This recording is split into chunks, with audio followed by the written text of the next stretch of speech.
திமுகவும் திமுக கூட்டணி கட்சிகளும் பேசிக் கொண்டிருந்த கூட்டம் இப்ப என்ன சொல்லுது, ஒரு கணிசமான வாக்குகளை வாங்குவார் அப்படின்ற அடுத்த ஸ்டேஜுக்கு வந்து போக போக இப்பவே லைட்டா பயந்துட்டாங்க.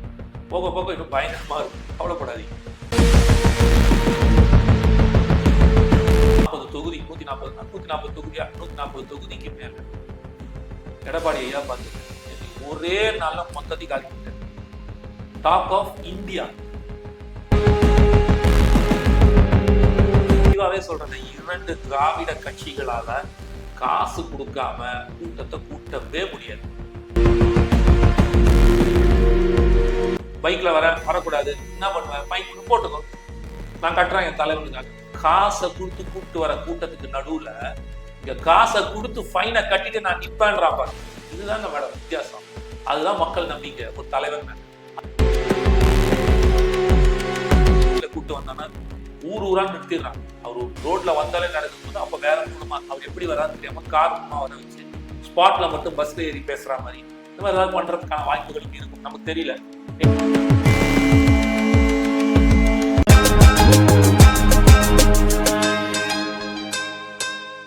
திருச்சியில நடந்த இந்த முதல் பரப்புரை, தேர்தல் பரப்புரை எந்த அளவுக்கு எதிர்கட்சிகளுக்கு தாக்கத்தை உருவாக்கும், எதிர்கட்சிகளுக்கு பயத்தை உருவாக்கி இருக்குமா, எந்த மாதிரியான இம்பாக்ட் வந்து இது கிரியேட் பண்ணிருக்கு? வளர கொட்டி ஆரம்பிச்சிட்டாங்க. முதலமைச்சரே வளர்ற திருச்சியில அந்த இம்பாக்ட் அங்க ஆரம்பிக்கவே இல்லை. அந்த இதை விட்டு வெளில வர்றாரு, ஏர்போர்ட்டை விட்டு வர்றாரு, ஒரு அரை மணி நேரம் 1 மணி நேரம் பாக்குறாரு இந்த கூட்டத்தை. மக்களே ரோட் ஷோவை மாத்திட்டாங்க. உடனே வந்து நேற்றைய கட்சிகளும் இன்றைய புது கட்சிகளும் வந்து எந்த கொம்பனாலும் அசைக்க முடியாது. நான் கேட்கவே இல்லையே, மக்கள் டிசைட் பண்ணுவாங்க சார். அப்புறம் என்னமோ சொல்ற லைனா ஒரு லிஸ்டா போட்டிருந்தாரு, கொள்கை இல்லாத கூட்டத்துக்கும் எங்களை போல் கொள்கை என்ன உங்களை போல் கொள்கை உள்ள கூட்டம். எப்படி 200 ரூபா கொடுத்து காசை கொடுத்து கூட்டு வருது உங்க கொள்கை உள்ள கூட்டமா? உங்களோட இளைஞரணி மாநாட்டுல வந்து பெரியாரு அண்ணான்னு சொல்லிட்டு அவங்க போடாம காவாலா பாட்டு போட்டு டான்ஸ் ஆடினுக்கிறாங்க, அது உங்க கூட்டமா? அப்ப லைனா எடுத்து வைக்கலாம். தலைவன் மொத்தம் பேசிட்டு இருக்கும்போது இங்க தலைவன் பேசும்போது கத்துறது எப்படி இருக்கு, ஒரு தலைவன் அங்க மேடை போட்டு பேசிட்டு இருக்கிறான், சீட் ஆடுறது எப்படி இருக்கு அவன் தொண்டன். இதெல்லாம் தான் உங்களோட கொள்கையான கூட்டம். பிஎல்ஏ வந்து பூத் வாலண்டியர் கமிட்டியில வந்து பீர் பாட்டில் வச்சு கொடுப்பீங்க, இது உங்க கூட்டம். ஒரு ஒரு ஒரு கட்சியோட ஒரு பெரும் இடத்துல இருக்கிறாங்க, அதாவது முன்னாள் ஒரு கனிமொழி அம்மாவோட ஒரு மீட்டிங் நடக்குது, ஒரு இடத்துல ஒரு தெருமுனை கூட்டங்கள் பொதுக்கூட்டம் நடந்துட்டு இருக்கு. அந்த இடத்துல காவலுக்கு வந்த காவலாளி பெண் இடுப்புலே கை வைக்கிற அளவுக்கு உங்க கட்சிக்காரங்க இருக்காங்க. பிரியாணி சாப்பிட்டு காசு கொடுக்காம அடிப்பீங்க காசு கேட்டா. இதெல்லாம் கொள்கை உள்ள கூட்டம். அப்புறம் வந்து இதெல்லாம் தாண்டி உங்களோட மாநாடு முடிஞ்சதுக்கு அப்புறம் அங்க இருக்கிற பழத்தையும் அதையும் இதையும் வெட்டி எடுத்துக்கிட்டு அவன் எடுத்துட்டு ஓடுறான் பாருங்க. இவங்க வர்றது மாநாட்டுக்கு என்னன்னா இவங்க ஒரு குட்டி கத்தியோட தான் வராங்க. எதுக்குடான்னு கேட்டான்னா, மாநாடு முடிஞ்சோன்னு வெட்டி எடுத்துட்டு போகணும்ல மாப்பிள்ள, கை பிடிச்சி இழுத்தா வரமாட்டேங்குது மாப்பிள்ள, லேட் ஆகுது, அதுக்குள்ள அவன் எடுத்துட்டு போயிடுறான், நம்ம 4 அறுப்பு போட்டாதானே டப்புன்னு கைக்கு வரும் அப்படின்ட்டு இந்த மைண்ட் செட்ல வர கூட்டம்லாம் இருக்குது. அப்புறம் நீங்க வந்து கொள்கையை பத்தி எல்லாம் பேசவே கூடாது. ஒட்டுமொத்த கொள்கை கூட்டம் இல்லை, நீங்க கொள்ளையடிக்கிற கூட்டம். ரெண்டுத்துக்கும் வித்தியாசம் இருக்கு. அதனால எங்க கிட்ட இருக்கிறதான் கொள்கை கூட்டம். அண்ணா வந்து எப்ப கொள்கைன்றது என்னன்னா, என் கொள்கைக்காக நிக்கிறான் பாத்தீங்களா, அவர் 12 மணிக்கு வர வேண்டியது 1 மணிக்கு எங்க இப்ப 10:30 மணிக்கு இங்க முடிச்சுட்டு 1 மணிக்கு அவருக்கு அடுத்த அரியலூர்ல பேச. ஆனா எத்தனை மணிக்கு வந்து சேர்றாரு அவரு? நைட்டு 9 மணிக்கு வந்து சேர்றாரு. 8 மணி நேரம் நின்னா பாருங்க. அதுதான் ஒரு தலைவன் மேல இருக்கிற நம்பிக்கைக்கான, இந்த தலைவனை நம்பி போற ஒரு கொள்கைக்கான கூட்டமா நான் பாக்குறேன். திருமா அவர்கள் என்ன சொல்றாங்கன்னா, அவிசிக தலைவர் திருமா அவர்கள் சொல்றது, கணிசமான ஓட்டுகளை வேணும்னா விஜய் அவர்கள் பெறலாம், ஆனா கூட்டணி கட்சிகளோட இருக்கிற திமுகவை வந்து எப்பயுமே அசைக்க முடியாது, கூட்டணி கட்சியோட இருக்கிற திமுக தான் வெற்றி பெறும் அப்படின்ற மாதிரி திருமா அவர்கள் சொல்றாங்க. இல்ல இப்போ இதுலயே எவ்வளவு முரண்பாடு இருக்குன்றத பாருங்க. இவங்க எல்லாம் இவ்வளவு நாள் என்ன சொல்லிட்டு இருந்தாங்க, ரசிகர்கள், நீங்களே முதல் கேள்வி அதான் கேட்டீங்க, ரசிகர்கள்லாம் ஓட்டா மாறுமா? இவங்கெல்லாம் விசிலடிச்சாங்க குஞ்சுகள் ரசிகர்கள் தானே, இவனுங்கெல்லாம் எப்படி வந்து ஓட்டா மாறப்போகுது அப்படின்னு சொல்லி இந்த கூட்டம் திருமானையும் சேர்த்து சொல்றேன். இந்த மாதிரி பேசி இந்த திமுகவும் திமுக கூட்டணி கட்சிகளும் பேசிக்கொண்டிருந்த கூட்டம் இப்ப என்ன சொல்லுது, ஒரு கணிசமான வாக்குகளை வாங்குவார் அப்படின்ற அடுத்த ஸ்டேஜுக்கு வந்துருது. போக போக இப்பவே லைட்டா பயந்துட்டாங்க. போக போக இன்னும் பயங்கரமா இருக்கும், கவலைப்படாதீங்க. அடுத்த கட்டமா பேசும்போது அவர் எவ்வளவு ஜெயிப்பார்ன்றதே இவங்க சொல்ல ஆரம்பிப்பாங்க. இவர் தானே சொன்னாரு, இவங்க எல்லாருமே ரசிகர்கள் கூட்டம் விசிலடிச்சா வெறும் விஜய்ன்ற ஒரு நடிகரை பார்க்க வராங்க, இதெல்லாம் வந்து உங்களுக்கு ஒரு பெரிய இதுவா நிக்காது அப்படின்றது சொன்னாங்க இல்லையா? இப்போ கணிசமான வாக்குகளை வாங்குவார்னு அடுத்த லெவலுக்கு வந்துருக்கு. காந்தி சொல்லியிருக்காரு, முதல்ல உங்களை பார்த்து இலக்கணமா முதல்ல உங்களை வந்து புறந்தள்ளுவார்கள், அப்புறம் உங்களை பார்த்து இலக்கணமா சிரிப்பார்கள், அதுக்கப்புறம் உங்ககிட்ட கேள்வி கேட்பார்கள், அதுக்கப்புறம் உங்களிடம் மண்டியிடுவார்கள் சொன்னார் இல்லையா? இப்போ 3வது ஸ்டேஜுக்கு வந்திருக்காங்க. 4வது ஸ்டேஜ் கண்டிப்பாக விஜய் நான் நடிச்சது நடக்கும். எப்பயுமே வந்து விஜய் அவர்கள் மேல இந்த ஒரு குற்றச்சாட்டு மட்டும் இருந்துட்டே இருக்கு. அதாவது வந்து பார்ட் டைம் பொலிட்டீஷியனா இருந்தாங்க அப்படின்ற மாதிரி சொல்லிட்டு இருந்தாங்க. இப்போ என்னடான்னா வீக்கெண்ட் பொலிட்டீஷியனா இருக்கிறாங்க, டெய்லி பொலிட்டீஷியனா அவங்க எப்ப மாறுவாங்கன்னு தெரியல, தினசரி அரசியல்வாதியா இன்னும் விஜய் அவர்கள் வரல அப்படின்ற மாதிரியான ஒரு குற்றச்சாட்டு இருந்துட்டே இருக்கு. அதாவது மேடம், நேற்றுக்கு சனிக்கிழமை பள்ளிகள் கல்லூரிகள் எல்லாமே லீவ். உதாரணத்துக்கு நாளைக்கு இருக்கு வச்சுக்கோங்க, இதை நாளைக்கு அவர் பண்ணியிருந்தாரு பர்மிஷன் கேட்டு, என்ன ஆயிரும்?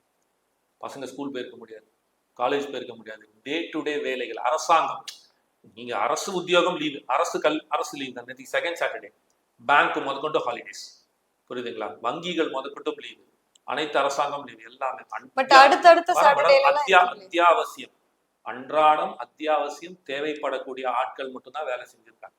ரெகுலரா உங்களை மாதிரி என்ன மாதிரி ஆட்கள், நமக்குலாம் 24/7 நம்ம வேலை செய்யணும், அந்த மாதிரி ஆட்கள் தான். அப்போ ஒரு பெருந்திரளான முக்கியமாக குழந்தைகள், மாணவர்கள், இவங்களுக்கான கல்லூரி மாணவர்கள், பள்ளி மாணவர்கள், இதெல்லாம் மெயினா பார்த்துட்டு அவர் சனிக்கிழமையில வர்றார். நாளைக்கு எடுத்திருந்தாருன்னா என்ன நடந்தது யோசிச்சு பாருங்க. அந்த திருச்சி மாவட்டத்தில் வேலை செய்பவர்களோட அன்றாட வாழ்க்கையே பாதிக்கப்பட்டிருக்கும். அப்ப இதை உணரக்கூடிய ஒரு தலைவன் நிஜமாவே ஒரு அரசியல் கட்சி தலைவன் என்ன பண்ணுவாங்க? எந்த ஒரு அரசியல் கட்சி தலைவர்களாக நீங்க எந்த கட்சி வேணா தெரியும், சனி ஞாயிறுல மீட்டிங் போட்டோ ஆர்ப்பாட்டம் பண்ணியோ தெருமுனை ஏதாவது ஒன்று பண்ணி பார்த்துருக்கீங்களா? தெருமுனை கூட்டம் வேணா போடுவாங்க, ஆர்ப்பாட்டமா இருக்கட்டும், இந்த மாதிரியான பரப்புரைகளா இருக்கட்டும், போறது பண்ணவே மாட்டாங்க. ஏன்னா அவங்க அந்த ஒர்க்கிங் டேல பண்ணி அந்த இடமே ஸ்தம்பிக்க வச்சு பெரிய பிரச்சனை ஆகும்போது எனக்கு எத்த காட்டணுன்றது சொன்னாங்க.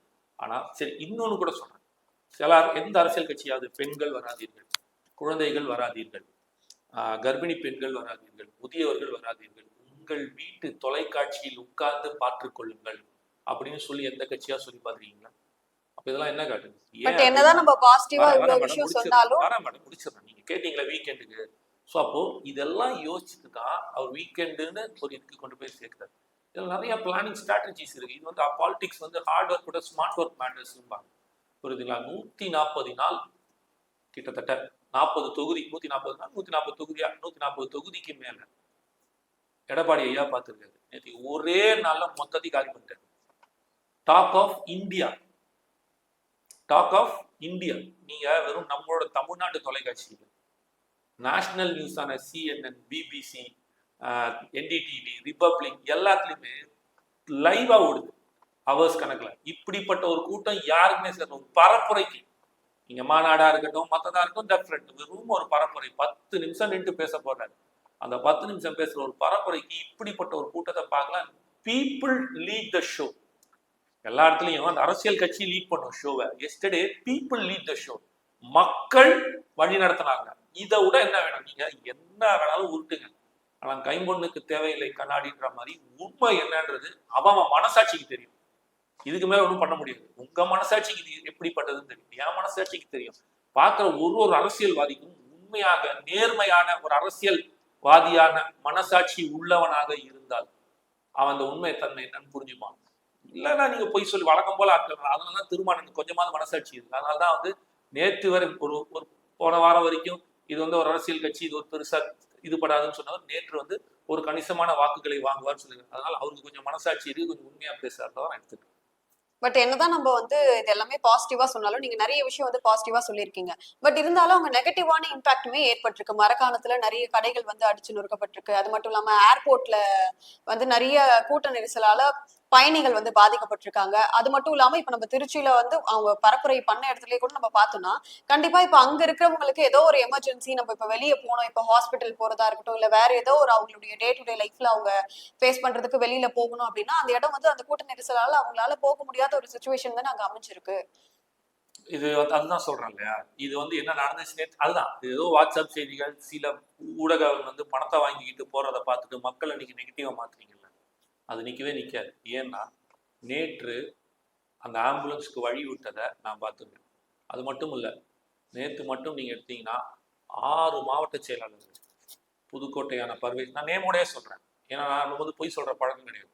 புதுக்கோட்டை மாவட்ட செயலாளர் பர்வேஷ், மதுரை மாவட்ட செயலாளர் கல்லணை, திருச்சி மாவட்ட செயலாளர் செந்தில், குணா, ஓகேவா, திருவாரூர், அரியலூர் சிவா, அவரோட பொருளாளர் வந்து இவர், எல்லாருமே வந்து வேலை செஞ்சிருக்காங்க. இன்னும் எத்தனை மாவட்ட செயலாளர், கிட்டத்தட்ட 10 மாவட்ட செயலாளர்கள் வந்துட்டாங்க. வந்துட்டு சென்னை, தென் சென்னை மாவட்ட செயலாளர் இவர் தாமு, இந்த டீம் அத்தனை பேரும் நீங்க சொன்னீங்க தெரியுமா, இவங்களோட வேலை என்ன தெரியுங்க, அத்தனை பேருக்கும் எல்லாருமே உங்களுக்கு இன்னும் சொல்லப்போனா பாண்டியில இருக்கிற மாவட்ட செயலாளர் நிரேஷ் அவர்கள் முதற்கொண்டு வந்திருந்தாங்க. இவங்க அத்தனை, ஏன்னா பேரோட சொல்றேன்னா சும்மா பொத்தாம் பொதுவா சொல்ல, பேர் சொல்லி சொல்றேன்னா இவங்க அத்தனை பேர் களத்துல நின்று அவ்வளோ ஆர்கனைஸ் பண்ணியிருக்காங்க. நீங்க கேட்டீங்க தெரியுமா, இது வந்தா என்ன பண்ணும் அப்படின்னு சொல்லிட்டு, ஆம்புலன்ஸ் வந்தா மட்டும் வழி மட்டும் விடல. விஜயனா வண்டி தான் எல்லாரும் பார்த்தீங்க. விஜயனா பின்னாடி 6 வண்டி பர்மிஷன் கொடுத்தாங்கல்ல, அதுல ஒரு வண்டி அர்ஜென்ட் கேர் எடுக்கிறதுக்கு, ஒரு வண்டி ஆம்புலன்ஸ். அதாவது 2மே ஆம்புலன்ஸ் தான். ஒன்று மினி ஆம்புலன்ஸ் டிரைவ் போகிறதுக்கு, அதாவது இம்மீடியட் எடுத்துட்டு போகணும் ஸ்ட்ரெச்சர்ல, அதுக்கு ஒன்று. அது வந்து ஒரு என்ன சொல்றாங்கன்னா வந்து அந்த இதோட இருக்கும், உங்களுக்கு கிட்டோட இருக்கிற ஆம்புலன்ஸ். இன்னொரு வந்து ஒரு நார்மல் ஆம்புலன்ஸ், ஏதாவது உடம்பு சொல்லி. நேற்று கிட்டத்தட்ட 50 பேருக்கு மேல அந்த வெயில் தாங்க முடியாம அந்த கூட்டத்துல மயக்கம் போட்டு விழுந்திருக்காங்க. அவங்கள கூட்டி உட்காந்து வச்சு ஓஆர்எஸ் கொடுத்து, அவங்களுக்கு தேவையான மெடிசனை கொடுத்து, பிபி செக் பண்ணி, அவங்களுக்கு எல்லாமே பண்ணது வந்து திருவாரூர் மாவட்டத்துல இருக்கிற மருத்துவர் அணி செயலாளர் பண்ணியிருக்காரு. அவங்கெல்லாம் வந்து திருச்சி, அரியலூர், பெரம்பலூர் அந்த 3 பக்கம் அங்கேருந்து வரத்துக்கு, திருவாரூர்ல இருந்து ஜஸ்ட் மேட்டர் ஆஃப் ஒரு 1 hour டிராவல் தான் திருச்சிக்கு. அவங்க தான் வந்து பண்ணியிருக்காங்க. எல்லாமே பொதுச் செயலாளர், ஒரு பரப்புரைக்கு ஒரு பொதுச் செயலாளர் 4 நாள் முன்னாடி போய் உட்காந்து பார்த்துருக்கீங்களா? 4 நாள் முன்னாடியே திருச்சி போயிட்டாரு. 13ஆம் தேதிக்கு அவர் 9ஆம் தேதி திருச்சியில இருக்கு. வெறும் பர்மிஷன் கொடுத்துட்டு வந்துருவாங்க, அன்னைக்கு மட்டும் தான் போவாங்க. மாவட்ட செயலாளர் பர்மிஷன் வாங்குவாங்க. இன்னும் பெரிய கட்சியில இருக்கு. ஆனா இவரே போய் பர்மிஷன் வாங்கினது மட்டும் இல்லாம அந்த 4 நாள் அங்க இருந்து எதை எப்படி செய்யணும், எந்த ரூட்ல வருவாங்க, இந்த ரூட்ல வந்தா இது என்ன பண்ணணும்ன்றது ஒட்டு மொத்தத்தையும் பிளான் பண்ணிட்டு, அது மட்டும் இல்லாமல் அன்னைக்கு அந்த தண்ணி இல்லை, இந்த தண்ணியை வர வச்சு அங்க இருக்கிற, ஏன்னா கடையில தீர்ந்து போச்சு, மக்கள் குடிச்சாங்க, தீர்ந்து போச்சு, தேவைப்படுது தண்ணி. அப்போ இவங்க தண்ணி ரூட் எடுத்து, இதுக்குன்னே தனியா ஒரு ஆள் போயிட்டு தண்ணி எடுத்துட்டு வந்து அத்தனை பேருக்கு தண்ணி சப்ளை பண்ணிருக்காங்க. இது எல்லாமே செஞ்சிருக்கு. ஆனா இது எதுவுமே ஊடகங்கள் காட்டாது. ஏதோ ஒரு வண்டி நின்றுச்சு ஒரு 2 நிமிஷம், ஆம்புலன்ஸ்னா நிற்கதான் செய்யும். இப்போ நம்ம கூட தான் ரோட்ல போறோம், ஆம்புலன்ஸ் அப்படியே போயிட்டே இருக்கா. ஆம்புலன்ஸ்க்கு தனி ட்ராக்கா இருக்கு, டிராஃபிக் ஆகுதுல்ல. இந்த சைதாப்பேட்டில் கூட தான் நீங்க வரும்போது ஆம்புலன்ஸ் நின்றுட்டே இருந்துச்சு, விடுறதுக்கு வழி இல்லை, ஃபுல் டிராஃபிக்ல நிற்குது, அங்கே பிரிட்ஜ் கட்டுறாங்கன்னு. அப்ப என்ன அப்ப அரசாங்கத்தை தவறு சொல்லலாமா? ஆம்புலன்ஸ் கூட போக முடியாதுக்கு இவங்கெல்லாம் ஒரு டிராஃபிக் வச்சிருக்காங்க. அப்படி கிடையாது.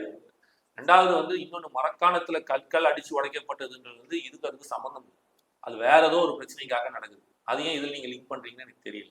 ஏர்போர்ட்ல நடந்தது, ஏர்போர்ட் நம்ம கையில கிடையாது. அது ஒட்டு மொத்தம் அது யார்கிட்ட இருக்கு? சென்ட்ரல் கவர்மெண்ட் தானே பாக்குறாங்க. சிஆர்பிஎஃப் ஃபோர்ஸ், எஸ்ஆர்எஃப் ஃபோர்ஸ் தானே பார்த்துட்டு இருக்காங்க ஃபுல்லா. அப்போ அவங்க தானே அதை லீட் எடுக்கணும். ஏர்போர்ட் விட்டு வெளில வரும்போது தான் நமக்கு கணக்கு. ஏர்போர்ட் விட்டு வெளில வரும்போது எப்படி பார்த்துக்கிட்டாங்கன்னு நான் இப்போ ஆழமா தெளிவுபடுத்திட்டேன். இது அதை தாண்டி நேற்று தான் முதல் முறை, ஃபர்ஸ்ட் டைம் அவர் வெளில வந்து ஒரு பரப்புரை பண்றாங்க. பரப்புரையில சில பிரச்சனைகள் இருக்கும், அதை எவ்வளவு தீர்க்க முடியுமோ 99% தீர்த்துட்டோம். 1% அங்க இங்கன்னு இருக்கு. பின்னாடி உட்காந்துக்கிட்ட எங்க கட்சி பசங்களுமே நேற்று ஒர்க் பண்ணிட்டு இருந்தாங்க. திருவாரூரை சேர்ந்து நீங்க சொன்ன அதே சூர்யா கூட உட்காந்துருந்தாங்க, என் கட்சியோட பையன். இந்த மாதிரி ஒரு 5-6 பசங்க கூட சேர்ந்து அந்த இதுல மெடிக்கல் கிட்டோட மெடிக்கல் டீமோட ஒர்க் பண்ணியிருக்காங்க. ஸோ எதுக்கு சொல்ல வரேன் அப்படின்னா, இதை எதுவுமே நம்பாதீங்க. ஏன்னா உண்மையா ஒரு மனுஷன் மக்களுக்காக வரான், அவன் இதெல்லாம் யோசிப்பான், இதெல்லாம் யோசிச்சுட்டு தான் வேலை செய்வான். அதை சொல்லும்போது என்ன சொன்னாரு, நோ காம்ப்ரமைஸ் வித் பெண்கள் பாதுகாப்புன்றார். வேற எதை பத்தியும் பேசல, எல்லா இடத்துலயும் சொல்லிட்டே இருக்காரு. அப்படின்னா மக்கள் மேல ரொம்ப சிம்பிளா சொல்லுங்க. நேற்று பரப்புரை முடிஞ்சிருச்சு, லேட் ஆயிடுச்சு, 9-10 மணி ஆயிடுச்சு. பெரம்பலூர் போகணுன்ற அவசியம் கிடையாது. ஏன்னா அங்க போய் ஒரு பரப்புரை பண்ண முடியாது. இங்கேருந்து போறதுக்கு 3 மணி நேரம் ஆயிடும், 2 மணி நேரம் ஆயிடும். அவர் சொன்ன அந்த குன்னம் போயிட்டு அங்க பாசத்துக்கு 2 hours, 10 மணி ஆயிடுச்சு. அங்கேயே முடிச்சுட்டு அங்க போறதுக்கு 2 மணி நேரம். 10 மணிக்கு மேல பிரச்சாரம் பண்ண முடியாது. அவர் என்ன பண்ணிருப்பான், ஒரு கட்சி தலைவர் என்ன பண்ணிருப்பான், முடிச்சிருக்கலாம் தேர்தல். அப்படியே அவர் வந்திருந்தாருன்னா ஃபிளைட் ஏறி போயிட்டு இருக்கலாம். அவர் என்ன பண்ணாரு தெரியுமா, பெரம்பலூர்ல போயிட்டு மக்கள் கிட்ட அப்பாலஜைஸ் பண்ணு, எனக்காக காத்துட்டு இருந்தீங்க, என்னால பரப்புரை பண்ண முடியல, டைம் ஆயிடுச்சு, தப்பா எடுத்துக்காதீங்க, இதுக்கப்புறம் போனா சட்ட ஒழுங்கு பிரச்சனை வரும், பல இஷ்யூஸ் வரும், அதனால தயவு செய்து அடுத்த முறை உங்களுக்கு வரேன்னு எந்த கட்சி தலைவனா சொல்லியிருப்பாங்க. முடியல போயிருப்பாங்க, அடுத்த முறை வரேன்ட்டு. அடுத்த முறை வரும்போது அவர் சொல்லியிருந்திருக்கலாம், போன முறை என்னால வர முடியல, தவறா எடுத்துக்காதீங்க, அப்ப சொல்லியிருந்தா கூட பரவாயில்ல. அதுவே பாதி பேர் சொல்ல மாட்டான்.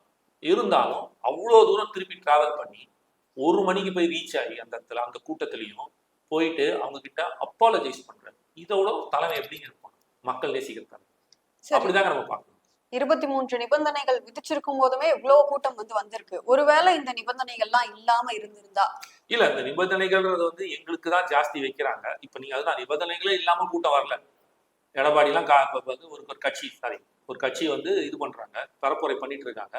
அந்த கட்சி காசு கொடுத்து தான் கூட்டு வர கூட்டம். அதை ஓப்பனாவே சொல்லிடுச்சு ஒரு அம்மா, சேனல்லே வந்துருச்சு, நிறைய நியூஸ் சேனல். ஏன் 200 கேட்டு 100 கொடுக்குறீங்க, திருட்டு பசங்களா அப்படின்னு திட்டிட்டு போயிடுச்சு. அது ஒரு இதெல்லாம் நடக்குது. காசை கொடுத்துதான் உங்களால, நான் மறுபடியும் நான் தெளிவாவே சொல்றேன், 2 திராவிட கட்சிகளால காசு கொடுக்காம கூட்டத்தை கூட்டவே முடியாது. 10 ரூபா கூட கொடுக்காம ஒருத்தர் கூட்டம். தமிழகத்துல இரு பெரும் திராவிட கட்சிகள் அதுதான் சொல்ல இவங்க பணம் கொள்ளடிச்சு வச்சிருக்காங்க கோடி கணக்குல. அதை எதிர்த்து தமிழக வெற்றி கழகம் வெற்றி அடையும், கண்டிப்பா வெற்றி அடையும். மக்கள் தானே தீர்ப்பு, மக்கள் தீர்ப்பே மகேசன் தீர்ப்பு. கடவுளே பின்னாடிதான், மக்களுக்கு பின்னாடிதான் இருக்கும். மக்கள் தீர்ப்பே மகேசன் தீர்ப்புன்ட்டான். ஜனநாயக நாட்டுல நீ என்ன பண்ண முடியும்? மக்கள் வாக்களிக்கப்போ இப்ப நீங்க சொல்றீங்க 23 நிபந்தனைகள் போட்டீங்க, வண்டி பின்னாடி வரக்கூடாதுன்னாங்க, கார் வரக்கூடாதுன்னாங்க, எல்லாரும் வந்தானே, ஆனா என்ன பண்ண போறீங்க? போட்டுக்கோன்றாங்க. பைக்ல வரக்கூடாது, என்ன பண்ணுவேன்? பைக் போட்டுக்கோ, நான் கட்டுறேன் என் தலைவனுக்காக. காசை கொடுத்து கூட்டு வர கூட்டத்துக்கு நடுவுல இங்க காசை கொடுத்து ஃபைனை கட்டிட்டு நான் நிப்பேன்றா பாருங்க. இதுதாங்க மேடம் வித்தியாசம். அதுதான் மக்கள் நம்பிக்கை ஒரு தலைவன் மேல.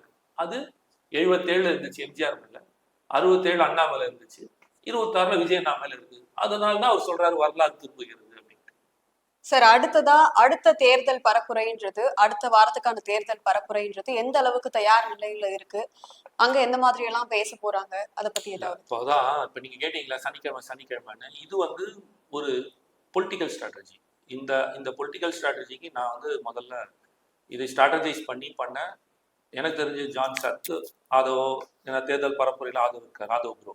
ஸோ ஆதவ் ப்ரோக்கும் ஜான் சாருக்கு நான் முக்கியமாக வாழ்த்துக்களை தெரிவிச்சுக்கிறேன். ஏன்னா ஒரு ரிஃபைண்டான ஒரு வித்தியாசமான ஒரு பொலிட்டிக்கல் ஸ்ட்ராட்டஜி. இப்போ சனிக்கிழமை பேசிட்டு போயிட்டாரு, ஞாயிற்றுக்கிழமை பேசணும், திங்கக்கிழமை பேச போறோம், செவ்வாய்க்கிழமை பேசுவாங்க. அவர் பேசி முடிச்சுட்டு போனதுக்கு அப்புறம் தொடர்ந்து 3 நாட்கள் அவரை பத்தின டாக் தான் இருக்கும். ஃபுல்லா 3-4 நாள் முடிஞ்சதுக்கு அப்புறம் திருப்பி அடுத்த நாள் ஆரம்பிச்சிருவார். புயல் முடிஞ்சு என்னன்னா இப்பதான் புயல் கண்டினியூஸா புயல் அடிச்சுட்டே இருக்கும்பாங்களே, தொடர்ந்து 4வது புயல் வந்து கொண்டிருக்கிறதுன்ற மாதிரி இந்த புயல் டிசம்பர் மாசம் வரைக்கும் இருந்துகிட்டே இருக்க போகுது. ஸோ அப்போ ஒட்டு மொத்தமாக தமிழக வெற்றி கழகத்தையும் விஜயண்ணாவோட கருத்துக்களை மட்டும்தான், அவரோட குற்றச்சாட்டுகளாகட்டும், கருத்துக்களா இருக்கட்டும், அவர் விமர்சனங்களாகட்டும், எல்லாமே தொடர்ந்து இதை பத்தி தான் பேசிக்கிட்டே இருக்க போறாங்க.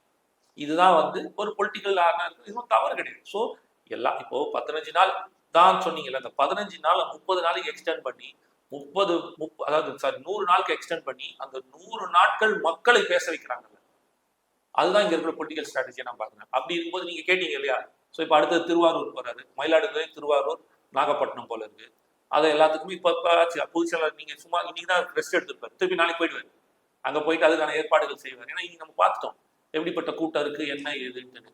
இனிமே வந்து அதுக்கேற்ற மாதிரி சில மாற்றங்கள் கொண்டு வருவாங்க. ஏன்னா அவர் பஸ்ல கூட்டு வந்தானா ஊரா நிறுத்திடுறாங்க. அவர் ரோட்ல வந்தாலே நடக்கும்போது அப்ப வேற மூலமா அவர் எப்படி வரான்னு தெரியாம கார் மூலமா வர வச்சு ஸ்பாட்ல மட்டும் பஸ்ல ஏறி பேசுற மாதிரி இந்த மாதிரி ஏதாவது பண்றதுக்கான வாய்ப்புகளும் இருக்கும். நமக்கு தெரியல. நேற்றுக்கு நடந்து முடிஞ்சது. இன்னைக்கு ஒரு நாள் ரெஸ்ட் எடுத்துட்டு மேபி நாளைக்கு உட்காந்து டிஸ்கஸ் பண்ணிட்டு செவ்வாய் புதன் அதை ஸ்டார்ட் பண்ணிட்டு அடுத்த சனிக்கிழமைக்கு இன்று நடந்த இந்த மக்களுக்கு அவங்களுக்கு எந்த பிரச்சனையும் இல்லை, அவங்க ரெடியா தான் இருக்காங்க. இருந்தாலும் பொதுமக்களுக்கு நீங்க சொல்றீங்க தெரியுமா சில குற்றச்சாட்டுகள், இதையும் இதையும் நடக்காமல் இருக்கிறதுக்கு பொதுச் செயலாளர் என்னென்ன வேலைகள் செய்யணுமோ அது எல்லாத்தையும் கண்டிப்பா ஆனந்தன செய்வார் நான் நம்புறேன். தேர்தல் பரப்புரை பத்தியும் அரசியல் களத்தை பத்தியும் பல விஷயங்களை இன்னைக்கு எங்களோட நீங்க பகிர்ந்துக்கிட்டீங்க. நன்றி சார். நன்றி மேடம்.